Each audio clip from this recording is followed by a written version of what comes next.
Hello, hi, karibu sana. This is video number two. My name is Valentine, or at Color Me Val, yani Val napendanga marangi. And yes, so first of all, wacha tu niwasho. After I did the first video, I uploaded it on YouTube. Alafu, I changed the settings to private. Ndio, I just get a link because it was really hard sending a 9-minute video on WhatsApp or other platforms. So the point of uploading it was on private, so that I get the link and then I send it to a few select people who I trust. And then they can give me feedback. Hey, wacha tukwambie kwanza jana last week tukwa said if you don't know me, I work for White 54 currently. That is White 54 channel. It is an extension of KBC Channel 1, but now just for the youth. So we were talking about this on Friday. Today is on a Monday. So on a Friday, we're talking about how Majimbo alikuwa anatuambia on social media how she's a very complicated relationship with Nairobi, and even not just Nairobi or Kenyans, because I thought it was just Kenyans. And then I kept wondering, now, ile siku tutapatana huko nje and I'm here rocking the Kenyan bracelet, and she's just going to be mad at me because she assumes all Kenyans are, received her the way they did. Me at the time, I was sure, let's just be honest. I came to know her a bit later. Although pia mimi naza kuwa mshamba, so that's not really her fault. It's not anyone's fault. So anyway, story ni, she goes on to say how even her family wasn't really into her content. Her brother even sat her down and told her how she's embarrassing the family. I was like, hey sis, you need to heal, nini wapi. And I went on and on and on for like a good hot minute. And alafu tukaendelea na show. Woo, hata mini tume jamani. Niliambiwa sijui naringa.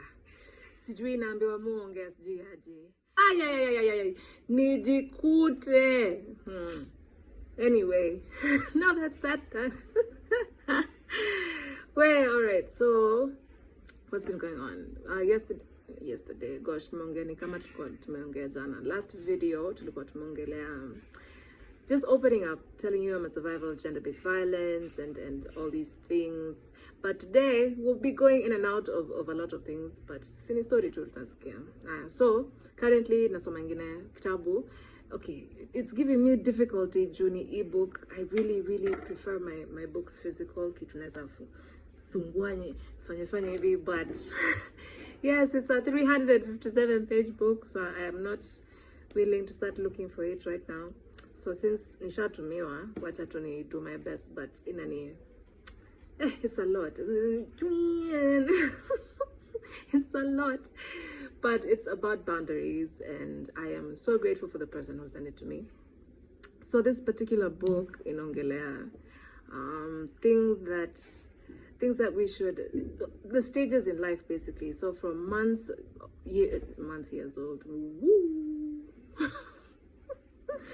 from an infant, let's say that, from being an infant to a toddler, to teenage years, to your young adulthood, these particular stages have required some set of boundaries. So by like 3 years old, you should have the capability or the ability to say no, and the no is just to make you not feel less helpless and powerless. Jamani, do you know when I started saying no?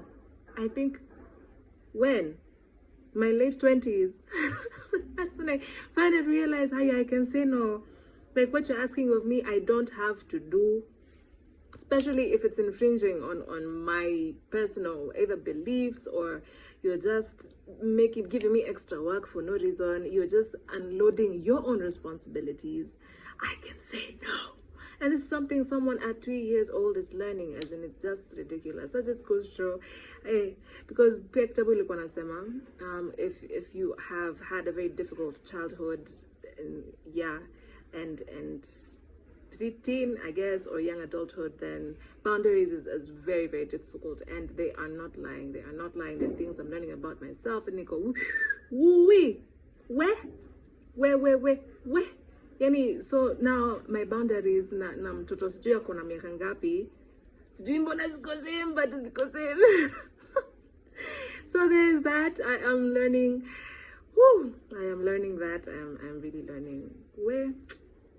It's really eye-opening. It's a journey, and it again, I feel so vulnerable all the time, but it's helping me with my current relationships, with my current friends. Kajuzi tumeenda karaoke night. I have a friend, Ivnyaga, ndio ameanza hizi vitu, and she did a spectacular job on her first day, and I was just glad that nilijitolea, because let me tell you, okay, now we can revert. When you grow up with any form of violence, but I kind of grew up with a mixture of cocktail fulani ya violence. Sana sana the physical one. The physical one is the one that kind of took me out, because, ushaipigwa bro, like unapigwa.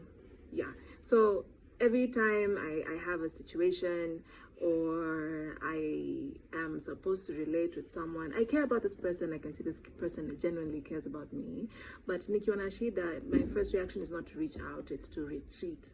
Juu, nimeshinda tu kipigwa, by the way, na watu hatukuwa tunafaa kuongea. So this is an extreme to that. There's a time my dad, may his soul rest in peace, and this is not a blame game, this is just me talking about it kindly, and I said I will do more of it because it's part of the healing process, and it leaves me. Venye niliongelea the first video, si venye naongelea sai, so it's slowly leaving me, and I'm here for it if that's what's up. So my dad, I am the first of three. It's me, then my brother, then my sister. And then at the time, my mom was away. So my dad came home one night, very drunk, very drunk.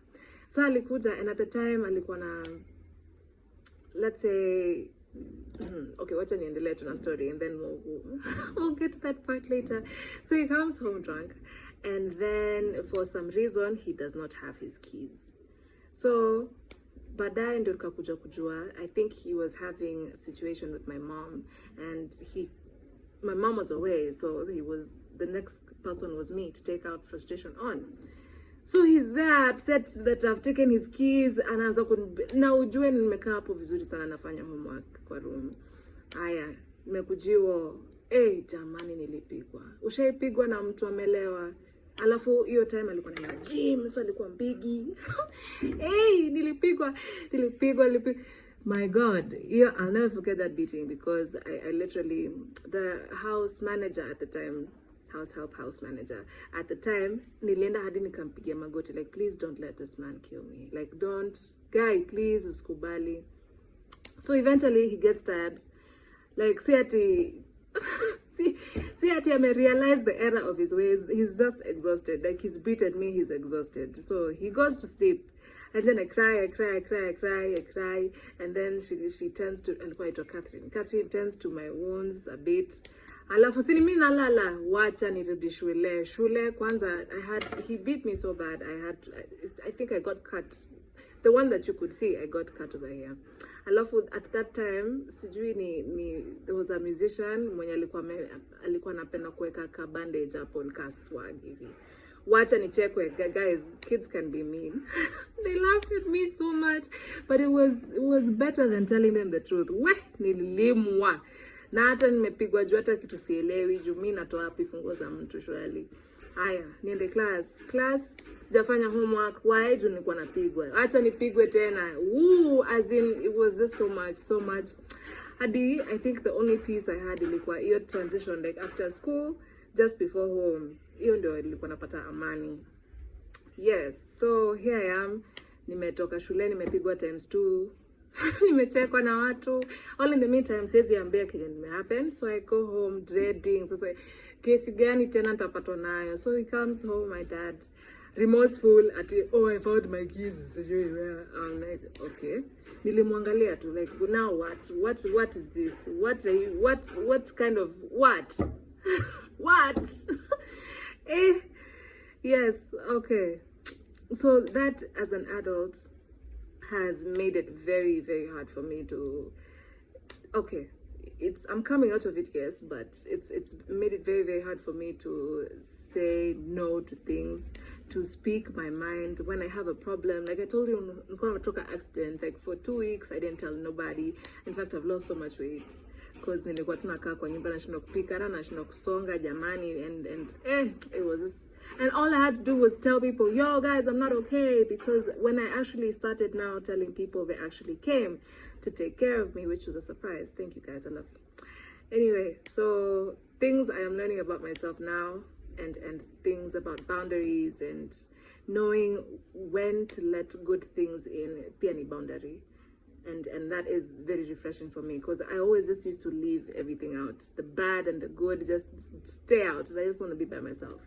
But now that I'm going through this particular book and I'm going through it with my mentor, tukiongea, we talk once a week, and it's very nasikia nika, I don't know how to explain it. Ushai ni fog in a lift. I really don't know how to explain it to you. Ama nika giza and then suddenly kuna ka dawn. Yeah, that's how it feels. But I know I'm far from being, I don't want to say normal, but I do want to say far from being where I want to be. But baby steps. Yes, and I will be keeping you posted. Like I said, this is for you if you can relate, or this is for you if you're just curious, or if you're just here just to see Vala Yuanashna ukiongea nini behind the scenes. Yes, remember, we are not perfect. There's nobody who's perfect. Kila mtu, everyone is fighting a battle that you do not know about. So see why, don't envy nobody. So kabla vitu zichomeke, let me say thank you for watching the second video. I will see you on the third video, hopefully. Yes. Bye-bye.